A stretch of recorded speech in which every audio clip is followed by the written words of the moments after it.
বাজার নিয়ন্ত্রণে চালের আমদানি শুল্ক ৬২% থেকে কমিয়ে ২৫% করছে সরকার। চালের বাজার স্থিতিশীল রাখতে আমদানি খরচ কমানোর সিদ্ধান্ত নেওয়া হয়েছে।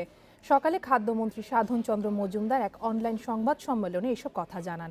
এছাড়াও বাজার নিয়ন্ত্রণে সরকারি নজরদারি আরও বাড়ানোর পাশাপাশি সরকার মিলারদের কাছে মাথা নত করবে না বলে হুঁশিয়ারি দেন মন্ত্রী।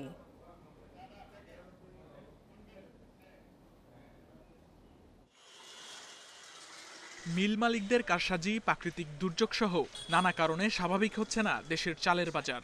বর্তমানে বাজারে মোটা চাল বিক্রি হচ্ছে ৪৬ থেকে ৫০ টাকা কেজি দরে, যা গত বছরের চেয়ে প্রায় ৪৮% বেশি। সরু চাল বিক্রি হচ্ছে ৬০ থেকে ৬৫ টাকায়। এবার বড় মৌসুমে ধানের বাম্পার ফলন হলেও মিল মালিকরা চুক্তি মূল্যে সরকারকে চাল সরবরাহ করছিলেন না। মিল মালিকরা সরকারকে চাল না দিলে প্রয়োজনে আমদানি করা হবে বলে বেশ কিছুদিন ধরেই হুঁশিয়ারি করে আসছিলেন খাদ্যমন্ত্রী। সবশেষ ভারত সরকারের কাছ থেকে আমদানি করা হয় ৫০,০০০ মেট্রিক টন চাল। এ বিষয়ে এক অনলাইন সংবাদ সম্মেলনে খাদ্যমন্ত্রী জানান, ভোক্তা ও কৃষকের দিক বিবেচনায় সীমিত পরিসরে চাল আমদানির সিদ্ধান্ত নেওয়া হয়েছে। পাশাপাশি আমদানি শুল্ক কমানো হয়েছে ৩৭.৫%। নতুন শুল্ক হারে চাল আমদানি করতে আগ্রহীদের আগামী ১০ জানুয়ারির মধ্যে মন্ত্রণালয়ে আবেদন করতে হবে। আমদানি করার জন্য আমরা ছাড়পত্র দিব এবং সেইটুকুই এলসি হবে এবং এটা আমরা নিয়ন্ত্রণ রাখবো এবং মনিটরিং রাখার সিদ্ধান্ত হয়েছে, যাতে ভোক্তাদের কষ্ট না হয় এবং কৃষকও যেন ক্ষতিগ্রস্ত না হয় সেদিকে লক্ষ্য রেখে। এদিকে চালের দাম বৃদ্ধি নিয়ে কৃষিমন্ত্রী আব্দুর রাজ্জাকও অসন্তোষ প্রকাশ করেছেন। ৫ থেকে ৬ লাখ টন চাল বিদেশ থেকে আমদানি করব। সরকারি গুদামেও চাল কমে গেছে। গত বছর প্রায় ১৩ লক্ষ টনের মতো খাদ্য ছিল সরকারি গুদামে এই সময়ে। এই বছর সেটা কমে ৭ লাখ টনে নেমে এসছে।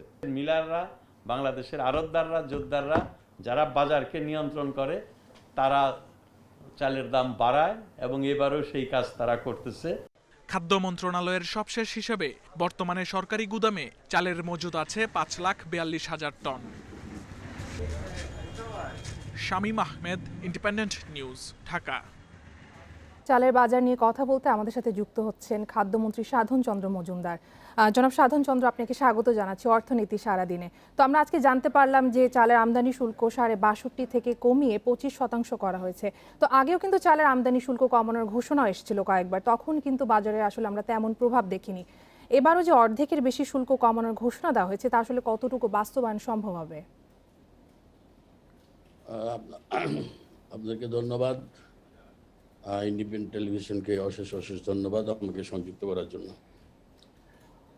আগে আমরা আমদানির কথা বলেছি এবং আমরা সরকারি মজুদ বৃদ্ধির জন্য সরকারিভাবে আমদানির কথা বলেছি। অলরেডি আমরা টেন্ডারের মাধ্যমে আমরা ৩ লক্ষ মেট্রিক টন চাউল আমদানির অলরেডি কাজ চলছে। ইতিমধ্যেই ৫০,০০০ মেট্রিক টন চাউল আমাদের এসে পৌঁছানো শুরু করেছে। বাকিটা চুক্তি করেছে, এলসি করেছে এবং প্রক্রিয়া রয়েছে। এটা সরকারের গুদামের জন্য এবং যেটা দিয়ে আমরা রেশন এবং খাদ্য বান্ধব ওএমএস চালু দিয়ে থাকি। এবং আমরা ইতিমধ্যেই ১.৫ লক্ষ মেট্রিক টন জিটিজিরও আমরা নিউশন মিটিং কমপ্লিট করেছি এবং এটা জানুয়ারির মধ্যেই এটা আমাদের সরকারি গোডাউনে ঢুকবে। কিন্তু বাজার নিয়ন্ত্রণের জন্য এটা হলো সরকারি পর্যায়ে না, কিন্তু বাজারের যে প্রতিদিনই ঊর্ধ্বগতি এইটাকে রোধ করার জন্য আমরা এর পূর্বে কিন্তু প্রাইভেটে আমরা কোনো আমদানির সিদ্ধান্ত দিয়েছিলাম না। কারণ আর আমাদের উদ্দেশ্য দুইটা। একটা হলো কৃষক ন্যায্য মূল্য পাওয়া এবং ভোক্তাদেরও সহনশীল অবস্থায় চাল কেনা। সেই দিকে লক্ষ্য রেখে আমরা এই মাননীয় প্রধানমন্ত্রীর কাছে আমরা প্রস্তাব পাঠিয়েছি এবং উনি ২৪/১২/২০২০ তারিখে উনি অনুমোদন দিয়েছে যে ৬২% যে শুল্ক সেটা কমিয়ে ২৫% প্রাইভেটে এটা আমদানি করার জন্য। স্যার, আরেকটি বিষয় আপনার কাছে জানতে চাইবো যে আমরা কিন্তু প্রতি বছর চালের বাজারে নানা সময় অস্থিরতা দেখতে পাই। তো এর মূল কারণগুলোকে আসলে আপনারা বের করতে পেরেছেন? আসলে প্রতি বৎসর বললে ভুল হবে, কারণ 17 সালে এটা হয়েছে। 17 সালে হওয়ার পরে 17 সালে একদম শুল্ক পূর্ণভাবে মুক্ত করে দেওয়ার পরে অতিরিক্ত চাউল আমদানি হয়ে গেছে। অতিরিক্ত চাউল আমদানি করার ফলে আমরা 2018 সালে কৃষকেরা অনেক অনেক কষ্ট পেয়েছে।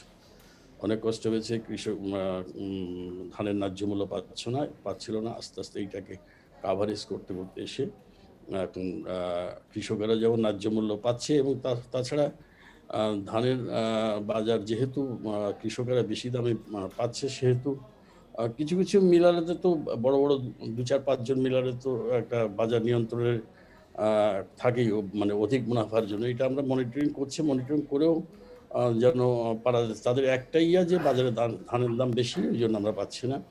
আসলে এটা তারা নিজেরা বাজারটা নিয়ন্ত্রণের জন্য চেষ্টা করে। এই নিয়ন্ত্রণকে বন্ধ রাখার জন্যই আমরা প্রাইভেটে আমদানিটা। স্যার, এখানে আরেকটি বিষয় যে আমরা তো প্রায় শুনে থাকি যে মিলারদের কারসাজির কারণে আসলে বাজারে চালের দাম বাড়তি।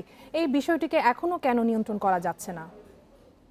না, আসলে ধানের দাম যদি বাজারে বেশি থাকে, আর খালি মানে ধানের দাম যখন বেশি হয়ে যায় বাজারে, কৃষক যখন আমাদের সরকারি মূল্যের থেকেও বাজারে বেশি দামে বিক্রি করতে পারে, আর মিলাররাও কম্পিটিশনে যখন ধান কেনে, তখন তাদের অবশ্য বাজারে মানে তারা বেশি মুনাফার জন্য তখন চেষ্টা করে। আর আমরা ওই জন্য ওএমএস আমরা যেমন ছেড়েছি ব্যাপকভাবে, প্রত্যেক জেলায় আমাদের যেমন ওএমএস চলছে, এবং এই ওএমএস প্রোগ্রামকে চালু রাখার জন্য আমাদের সরকারিভাবে আমদানি করা দরকার। আমাদের গোডাউনেও আমাদের স্টক একটু কমেছে, সেটাও তারা একটা সুবিধা নেওয়ার চেষ্টা করছে, যার কারণে আমাদের মানে আমাদের সরকারি গুদামে আমাদের অধিক আমদানির আমরা চেষ্টা করছি। আর প্লাস প্রাইভেটেশনেও আমরা আমদানি করে বাজারে স্থিরতা আনার জন্য চেষ্টা করছি। স্যার, আমরা আশা করব আগামী বছরেও চালের বাজার স্থিতিশীল অবস্থায় থাকবে। আমাদেরকে সময় দেওয়ার জন্য অনেক ধন্যবাদ। চালের বাজার নিয়ে কথা বলছিলেন খাদ্যমন্ত্রী সাধন চন্দ্র মজুমদার।